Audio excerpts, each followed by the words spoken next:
Tonight's news focus. Sarawak Governor receives a courtesy call from MIS. OCI Holdings strengthen Polysilicon plants operations at Samalaju Industrial Park. Introduction of new technology aids research and conservation of Terubuk fish.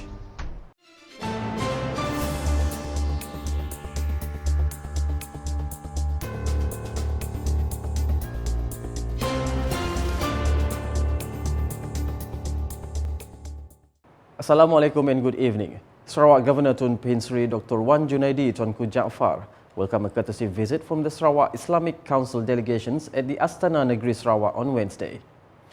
The delegation was led by the Minister of Tourism, Creative Industry and Performing Arts, Datuk Sri Abdul Karim Rahman Hamzah, who shared that the visit was primarily to extend an invitation to the Governor and his wife, Tuan Puan Datuk Patinggi Fauziah Muhammad Sanusi, for the 64th Sarawak Level Majlis Tilawah and Al-Quran Recitation. The event is scheduled to take place from February 24th to 27th at Dewan Suarah Semerahan. Alhamdulillah, Tuan Yang Terutama Tun insyaAllah akan hadir bersama-sama untuk majlis penutupan, iaitu pada 27 hari bulan. Perasmiannya akan diadakan pada 24 hari bulan ini, iaitu bulan 2, akan disempurnakan oleh Yang Berhormat Premier Sarawak. The Minister added that the competitions will feature Qari and Qari'ah representing divisions from across Sarawak, encouraging broad participation in the annual religious event. Separately, Datuk Sri Abdul Karim, who is also the Minister for Youth, Sports and Entrepreneur Developments, commented on the anticipated land value increase surrounding the new airport project in Tanjung Embang. He emphasizes that infrastructure developments such as airports often lead to significant increases in land prices, urging landowners to be prudent with their sales. Apabila tanah tu biasanya dijual dengan harga RM10,000, RM20,000 seekar, ada orang yang menawarkan double ataupun 2 kali ganda terus menjual. Karena apabila prasarananya ada di sana, kemungkinannya harga tanah itu akan meningkat sampai 20-30 kali ganda. Jadi kita berharap tuan-tuan punya tanah jangan terlalu gairah untuk menjual tanah dan mendapatkan untungan cepat. OCI Holdings, a South Korea-based energy and chemical company, is committed to involving local experts in the management of its polysilicon manufacturing plant at Samalaju Industrial Park, Bintulu. Its chairman, Lee Woo Hian, stated that its initiatives is expected to enhance the operational efficiency of the plant, further strengthening Sarawak's position as a key hub in the global supply chain for semiconductor materials. He added that these efforts align with the goal of developing a highly skilled workforce and boosting the competitiveness of the semiconductor industry on the global scale. Especially, we'll be closely working with the local academia for technical support and also the training, also the people, engineers and scientists. This will be one of the key issues that we need to work closely with many local, especially the technical side, because this is not, we're not hiring like cheap labor. We need more some of the talent as much as possible, and we need to train them because this will take some time to get acquainted and also to reach to the certain level of excellency. He made these remarks to the media after paying a courtesy call to the Sarawak Premier Datuk Patinggi Tan Sri Dr. Abang Abdul Rahman Zohari Tun Datuk Abang Openg at Wisma Bapa Malaysia on Wednesday. Also in attendance were the Group Chief Executive Officer of Sarawak Energy Berhad, Datuk Syarbini Suhaili, and Chief Executive Officer of OCI Malaysia Sdn Bhd, Datuk Dr. Anas Alam Faizli. According to Lee, the visit aimed to seek policy support from Datuk Patinggi Abang Zohari, particularly in efforts to strengthen the cooperations between OCI Holdings and the Sarawak government.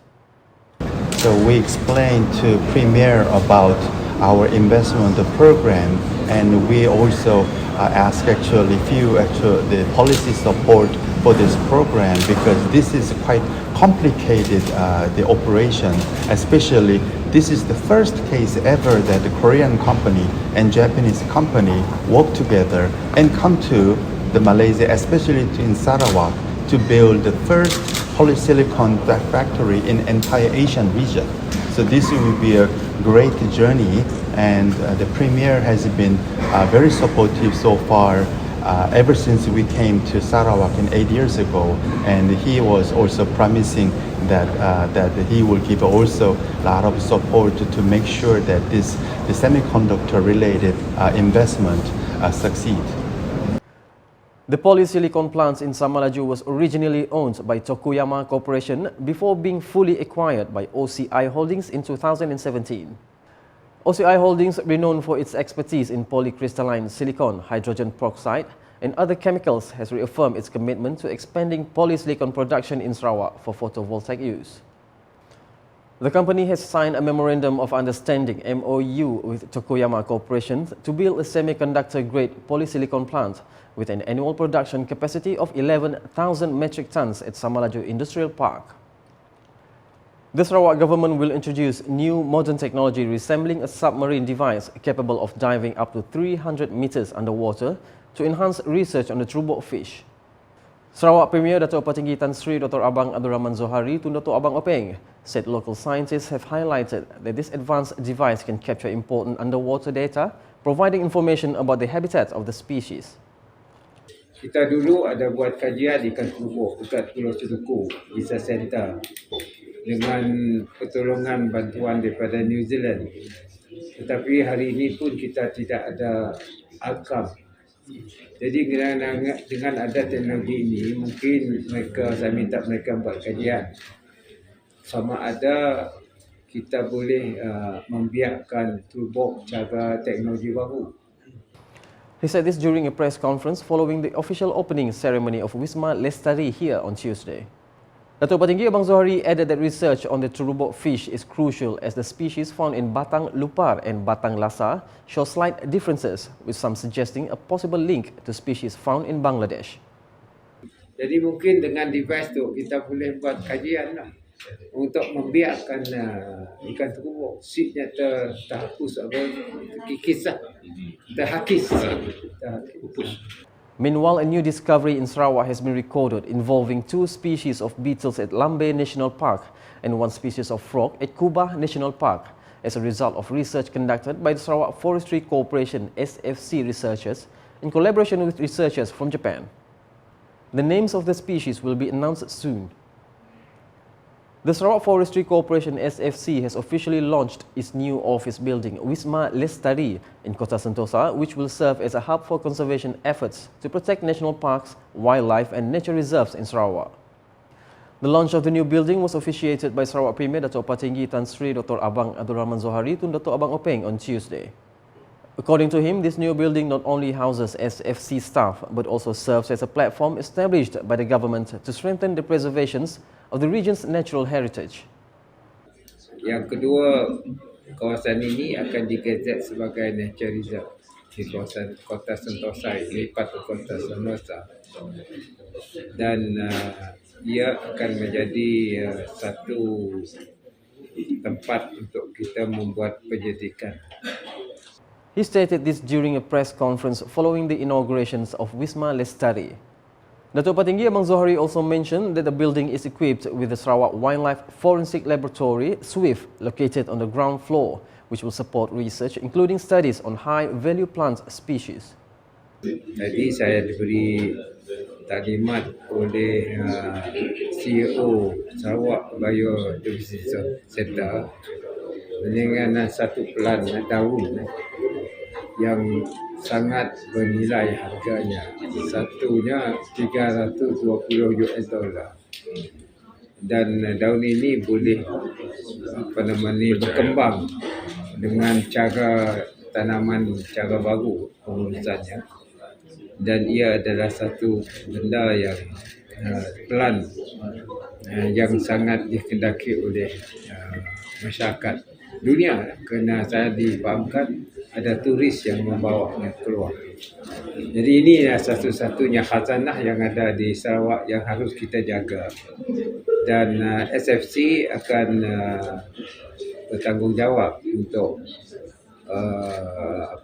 mempertahankan dan juga untuk membuat penyelidikan bersama agensi-agensi lain mengenai khazanah kita. During the ceremony, Datuk Petinggi Abang Zohari also witnessed the signing of two memoranda of understanding, namely between the Sarawak Infectious Disease Centre (SIDC) and SFC for research collaboration and talent development. Additionally, an SFC and the University of Malaya also signed an MOU to strengthen academic and research cooperation based on equality and mutual benefit. The Sarawak government continues to work towards ensuring a more efficient and resilient state healthcare system, including advocating for autonomy in the healthcare sector to provide faster services and better meet the needs for the people. According to Sarawak Deputy Premier Dato' Amar Professor Dr. Sim Kui Hian, rabies remains a public health issue that requires serious attention in line with the government's efforts to improve the state's healthcare system. I think we need to have the SDMC to continue to go door to door and go and check on them, and because really so kind. I mean, last year 106 mass vaccinations, and then we even waived the licensing fees, but people still don't bother. There's no reasons why Sarawakian needs to die from rabies, because you vaccinate your dogs every year, and if you get dog bite or scratches or the dog saliva licking you, go to the hospital. He stated this during the Sarawak Ministry of Public Health, Housing and Local Government Appreciation event held at the Waterfront Hotel, Kuching on Tuesday. In addition to healthcare, the state government, as highlighted by Dato' Amar Professor Dr. Sim, also places great emphasis on providing affordable housing for the people. He added that since its introduction in 2022 until the end of 2024, the Housing Deposit and Repayment Assistance Scheme (HDRAS) has benefited 1,834 homeowners. The event was held to acknowledge the dedication and commitments of ministry staff throughout the past year. And that's the English edition with me, Saiful Bahri Muhammad. More news can be found in our official portal ukas.sarawak.gov.my and social media platforms including Facebook and YouTube. We conclude the UKAS Bulletin with the coverage of the Sarawak Premier officiating the launch of Wisma Lestari in Kuching on Tuesday. #Saluran Informasi Rakyat. Have a good night.